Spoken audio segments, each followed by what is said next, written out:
오늘 오후 예배 시간에는 명령하신 대로 말씀에 순종할 때라는 제목으로 하나님의 말씀을 전하겠습니다.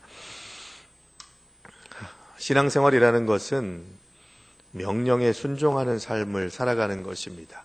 하나님의 뜻이 무엇인지를 알고 하나님께서 원하시는 기쁨과 감사의 삶으로 나아가겠다고 결단하기 위해 내가 가지고 있는 생각과 마음을 내려놓는 것이 최우선인 것이죠.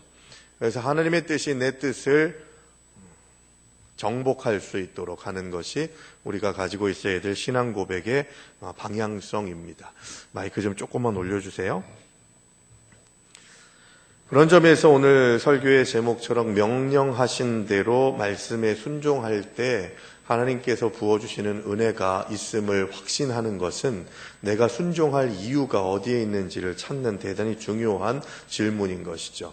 말씀에는 순종하는데 변화가 없고 말씀에는 순종하겠다고 하면서도 기쁨이 없으면 우리는 하나님의 백성으로서의 사명을 감당하기가 정말 어렵습니다.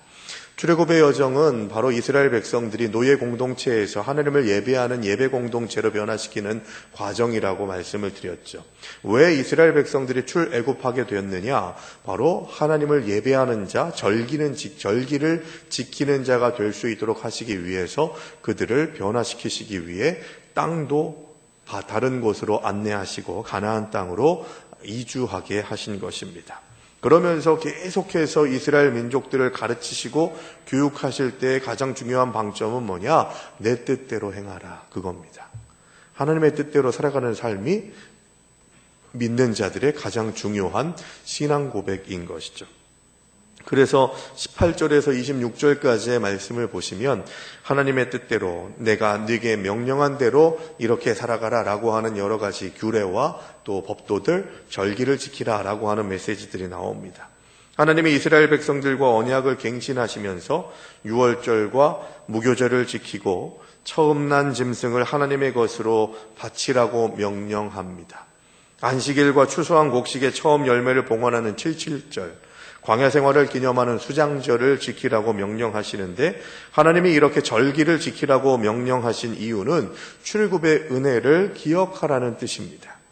그러니까 이제까지 지켜주신 은혜를 기억하면서 살아가는 것이 오늘의 삶 속에서 하나님께서 주시는 은혜를 체험하는 삶이고 이제까지 지켜주신 은혜를 잃어버리지 않는 자들의 삶이 오늘의 시간들을 통해 주님께서 주시는 기쁨과 감사를 누리는 삶을 살아가게 되는 것이라는 거죠. 이제까지 지켜주신 은혜를 생각하지 못하고 오늘 나에게 결핍된 것, 내가 원하는데 아직 이루어지지 않은 것들에만 집착하게 되면 우리는 하나님의 통치 안에 들어갈 수 없고 불평불만하게 되고 오히려 하나님을 핑계하고 하나님께 모든 내 죄의 문제를 전가시키려고 하는 어리석은 생각들을 하게 되는 것입니다. 그래서 구약 성경에 보시게 되면 출애굽할 때에 너희가 출애굽하고 광야에서 인도하신 너의 여호와 하나님을 기억하라 라고 하는 말씀이 계속해서 반복되는 이유는 과거의 은혜를 잊지 못한 잃어버린 자들은 오늘의 은혜도 누릴 수 없다는 말씀을 주시고 계신 것이죠. 이스라엘 백성들은 절기를 기념하면서 하나님의 백성으로서의 정체성을 지켰습니다. 당신은 왜 절기를 지킵니까? 우리도 절기를 지키잖아요. 부활주일, 성령 강림주일, 맥주감사주일, 지난주에는 우리 추수감사주일을 지켰습니다. 이 이유가 뭐냐? 바로 절기는 바로 하나님과의 함께 살아가는 삶, 하나님의 역사하심에 내가 동참하겠습니다 라고 하는 고백이 담겨져 있는 거예요. 그래서 하나님의 인도하심과 이끄심 속에서 내가 주님을 따라가겠습니다라고 하는 결단과 다짐이 절기에 있는 것이죠. 그리고 하나님을 향한 사랑과 감사를 올려드리기 위해서 절기를 지키라고 명령하십니다. 우리도 주일을 지키고 예배를 드릴 때마다 하나님을 향한 감사가 있어야 하겠습니다. 나를 구원해 주신 하나님의 은혜에 감사하시기 바랍니다.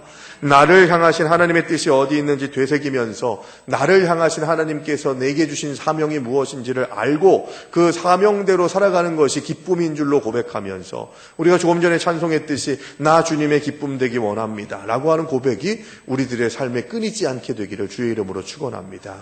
그런데 계속해서 우리가 잘못하는 건 뭡니까? 나 주님의 기쁨 되기 원합니다가 아니라 하나님 내 삶의 기쁨으로 내가 뭔가 기뻐할 수 있는 것들을 제공해 주셔야 제가 주님을 찬양하지 않겠습니까? 하는 그런 생각을 가질 때가 많이 있다는 것이죠. 그러므로 우리는 모든 삶의 초점을 하나님께 맞출 수 있어야 한다는 것입니다. 또 27절과 28절의 말씀에 보시면 십계명을 기록해 주시는 하나님의 또 이끄심과 인도하심을 봅니다. 하나님은 모세를 부르셔서 언약 갱신의 조건들을 기록하라고 하시죠. 이 말씀에는 지금 오늘 본문에서 등장하는 십계명은 두 번째 판입니다. 금송아지 사건으로 깨진 첫 번째 언약에 대한 회복의 성격이 있습니다. 이스라엘 백성들이 모세가 부재하게 됐을 때, 여러분 이런 것을 참 중요하게 보셔야 되는데, 이스라엘 민족들이 모세를 통해서 지도자 모세의 이끌림과 인도함을 통해서 출애굽했습니다. 그런데 출애굽하는 여정 속에서 몇십 년 돌아다닌 게 아니고요. 여러분 시내산에 도착한 때는 언제냐면 11개월 정도 반 정도 지나고 난 다음이에요. 그러니까 11개월 반 정도 지나고 나서 모세가 40일이라고 하는 시간이 짧은 시간은 아닙니다만 모세가 보이지 않으니까 모세가 보이는 상태에서는 내가 좀 위로함을 얻고 그래도 기댈 수 있었는데 우리의 리더인 모세가 안 보이니 보이는 금송아지라도 만들자 하는 그런 생각을 가지고서 우상을 섬기게 됐던 것을 우리는 확인해야 합니다. 내가 편해지려고 할 때, 내가 뭔가 내 마음대로 안식하려고 하고 위로를 얻으려고 할 때 우상은 우리의 삶에 들어오게 된다는 거예요. 보이지 않는 상황에서도 사람을 의지하지 않고 오직 하나님만 의지하며 나아가는 삶을 살아갈 수 있도록 하는 것이 우리의 신앙생활의 성숙함의 목표라는 겁니다. 무슨 얘기입니까? 바로 모세가 없어지니까 불안하고 힘드니 그러니까 모세를 대체할 금송아지를 만들자라는 얘기는 하나님 중심의 그런 신앙 고백으로 그들이 출애굽한 것이 아니라 모세라고 하는 인간을 의지했던 그 상황과 환경을 그대로 드러냈던 것입니다. 고발당한 것이죠. 너희가 왜 금송아지를 만들었느냐라고 그렇게 물어봤을 때 모세 당신이 없었지 않습니까? 그렇게 오랜 시간 동안 우리에게 나타나지 않으니 불안해서 그걸 만들었습니다. 불안해서 그걸 만들었더니 내 마음에 위로가 좀 되더이다 라고 하는 그런 말을 했다는 것은 하나님을 의지하지 않고 모세를 의지했다고 하는 증거였던 것이죠. 모세는 첫 번째 십계명을 받을 때처럼 40일간 오늘 본문에 보시면 시내산에 있으면서 먹지도 않고 물도 마시지 않고 하나님께 말씀을 받는 일에만 전념했습니다. 여러분 말씀을 받는 일이 이만큼 중요하고 힘든 일이에요.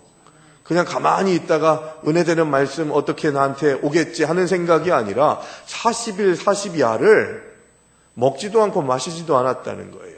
여러분 먹지 않는 40일 금식은 어느 정도 많이들 합니다. 그런데 마시지도 않는 금식은요, 생명 걸고 하는 거예요. 물이 공급되지 않는다는 것은 이게 먹지 않는 것으로 40일은 그 의학적으로 우리 육신이 좀 버틸 수 있지만 마시지 않는 것으로는 20일 정도밖에는 버틸 수가 없다는 것이죠. 10일 이후부터는 대단히 고통스럽다는 거예요. 그런데 모세가 그 일을 하고 있는 거죠. 뭘 하기 위해서요? 말씀을 받기 위해서. 말씀을 받는 것은 그만큼 치열한 겁니다.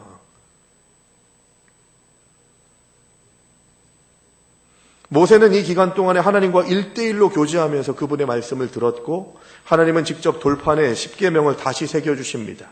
비록 모세는 아무것도 먹지 않았지만 그에게는 하나님의 말씀이 생명과도 같았기에 사모하는 마음을 가지고서 십계명을 받을 수 있었습니다. 이렇게 하나님의 말씀은 우리를 구원하고 영원한 생명을 얻게 하는 권세를 공급해 줍니다. 그러므로 우리도 말씀을 사모하는 마음으로 그 말씀이 우리들의 마음에 새겨질 수 있도록 하는 결단과 다짐이 있어야 할 줄로 믿습니다. 그 말씀이 하나님의 말씀이라면 내 삶에서 계속해서 그 말씀으로 변화되고 말씀으로 새로워지는 은혜가 우리들에게 계속 되어야만 하나님께서 주시는 능력과 은혜로 함께 할 수 있게 된다는 거죠. 내가 흔들리고 연약해지고 낙심하는 이유가 말씀의 부재 때문은 아닌가. 그냥 말씀을 그냥 괜찮네, 들을만하네, 요건 좀 나한테 짜릿했는데 하는 생각으로 말씀을 받고 있는 것은 아닌지 우리 스스로 점검해야 된다는 것이죠. 말씀은 살아있습니다. 운동력이 있습니다. 좌우의 날선 검과 같습니다. 그래서 우리의 더럽고 추하고 냄새나는 것들을 도려내기도 하고 끊어내기도 하는 우리에게 아픔을 주는 것이기도 하고 싸매어주는 그런 위로의 말씀이기도 한 것이죠. 어떤 말씀이건 간에 그것이 하나님의 말씀이라면 감당할 수 있는, 받을 수 있는 모세처럼 40일 40야 동안 금식하고 물 한 모금 먹지 않는 그런 일들을 감당하는 그런 생명을 걸고 주님의 말씀을 사모하는 마음이 있는 자들에게 하나님께서 크신 복을 주심을 믿으시기 바랍니다. 29절에서 35절의 말씀은 모세가 그 십계명을 받고 난 다음에 두 번째 돌판을 들고서 산으로 내려오고 난 후의 일을 이야기합니다. 그런데 여기에서 우리가 특징적으로 생각하는 게 뭐냐면 하나님 앞에 말씀을 받고 난 다음에 모세가 얼굴이 어땠대요? 예? 황달로 누렇게 떴대요? 예? 광채가 났대잖아요. 광채가 나서요, 백성들이 가까이 하기가 두려울 정도로 모세에 대한 그런 생각이 대단히 커졌던 거죠. 그런데 참 희한한 건 뭡니까? 모세가 어떻게 합니까? 하나님 앞에 있을 때에는 그러지 않았는데 백성들 앞에 있을 때는 뭘 했대요? 수건으로 어딜 가렸대요? 얼굴을 가렸대요. 광채가 나는 얼굴을 가린 거예요. 왜 가렸냐? 40일 동안 먹지도 마시지도 못하니까 얼굴이 흉해서 가렸냐? 그게 아니죠. 무슨 얘기죠? 왜 가렸을까요? 얼굴에 광채가 나면 보기가 참 좋았을 텐데 보는 것만 해도 모세가 하느님과 가까이 가가지고 그래서 참 놀라운 그런 변화가 은혜가 있었구나. 그래서 얼마나 그것이 아름답고 귀하게 여겨지면 예수님께서 변화산에서 변모하셨을 때 이 베드로가 뭐라고 했습니까? 주여 여기가 좋사오니 초막셋을 짓게 하시고 저 밑에 있는 제자들, 내 동기들은 뭐 상관없이 그냥 우리만 여기서 재미지게 살죠 하는 그런 생각이 들 정도로 참 보기 좋고 아름다운 모습으로 모세도 변화된 것이 분명합니다. 모세가 하나님과의 깊은 교제를 통해서 하나님의 영광의 그림자가 그의 얼굴에 머물게 됐습니다. 은혜 받은 자들은 얼굴부터 은혜가 돼요. 예, 얼굴부터. 은혜 받았는데 얼굴에 변화가 없다? 안 받았을 가능성이 많습니다. 은혜 받은 자들은 얼굴부터가 바뀌고 눈빛이 바뀌고요, 말투가 바뀝니다.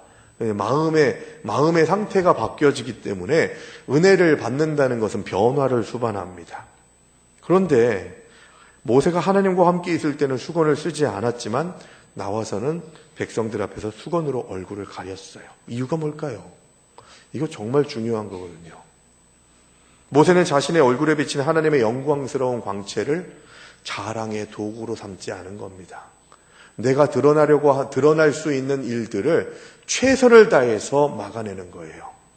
나를 신격화하려고 하는 그런 이스라엘 백성들의 모습들, 이 모세가 하나님을 만나서 놀라운 그런 능력을 경험하게 되고 그 안에 충만한 은혜가 있어서 우리가 범접할 수 없는 하나님의 사람이구나 라고 하는 그런 생각을 갖게 되면서 모세는 어떤 형태로든 자신을 신격화하는 것을 원하지 않았기 때문에 얼굴을 수건으로 가린 겁니다. 모든 영광은 누구에게 돌려야 됩니까? 하나님께 있어야 되거든요. 근데 모세를 신기해하는 거예요.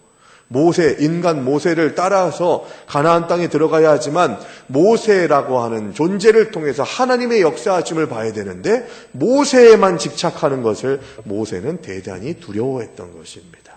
그래서 얼굴을 가린 것이죠. 하나님을 만난 사람은 마땅히 하나님을 만난 흔적을 사람들에게 보이기 마련입니다. 우리 역시 말씀을 가까이 할 때 인격도, 표정도, 말도, 행동도 달라지게 돼 있습니다. 안 달라지면 가짜일 가능성이 있는 거죠. 인내하지 못하고 잘 점검하지 못하고 나를 돌아보지 않으면 우리는 하나님의 온전한 백성의 자리에서 멀어질 가능성이 있다는 겁니다. 우리의 생활 가운데 하나님의 영광의 광채가 비추는 것은 놀라운 일이지만 그것으로 인해서 하나님의 자리를 탐하려 하거나 하나님께 돌려드려야 될 영광을 가리우는 일들이 우리들의 삶에 일어난다면 우리는 모세처럼 우리의 삶을 가리울 수 있어야 되는 것이죠. 나는 숨기시고 오직 주님께서만 드러나시기를 원합니다. 이 고백이 진짜 순종의 모습인 거예요. 하나님의 말씀대로 헌신하게 될 때에는, 말씀대로 순종하는 하나님의 백성들이 될 때에는 이렇게 겸손하게 오직 주님만이 영광 받으시는 은혜의 시간들로 연결시켜 나가는 삶을 살아가게 된다는 것이죠. 자, 우리는 어떻습니까? 은혜를 누립니다. 여러 가지 칭찬을 듣습니다. 그때마다 봐라, 내가 이렇게 했다라고 그렇게 말하면서 교만하고 뻗대는 그런 삶을 살아가고 있는지, 아니면 모세처럼 나를 볼 것이 아니라 하나님을 바라보라, 말씀을 바라보라, 주님의 임재를 느껴라 라고 하는 그런 고백으로 자기의 얼굴을 가리는 겸손의 모습들을 우리가 감당하고 있는지 스스로 점검하며 나아가야 할 줄로 믿습니다. 교회에서 어떤 일들을 하다 보면요, 부딪히는 일들이 있습니다. 그리고 내가 뜻하지 않은 일들로 인해서 상처받고 아파할 때도 있습니다.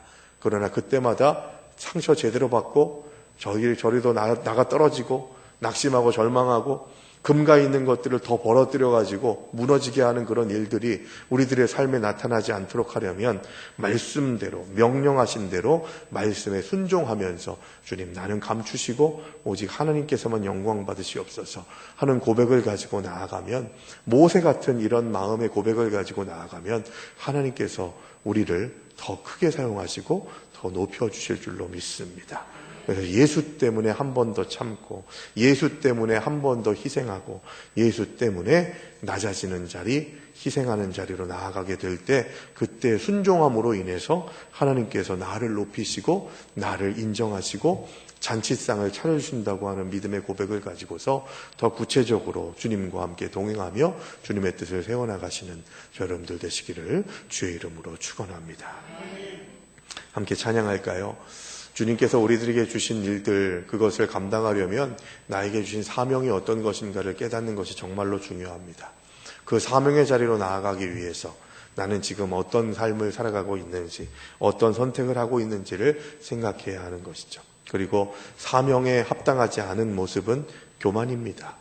내 얼굴빛을 드러내려고 하고 하나님께서 공급해 주신 것으로 인해서 하나님의 자리에서 나아가지 않고 낙심의 자리, 절망의 자리로 나아가는 그 길이 바로 교만한 가운데 있을 때에 나타나게 된다는 것을 기억하면서 우리 주신 사명 다시 한번 생각하는 마음으로 사명이라고 하는 찬송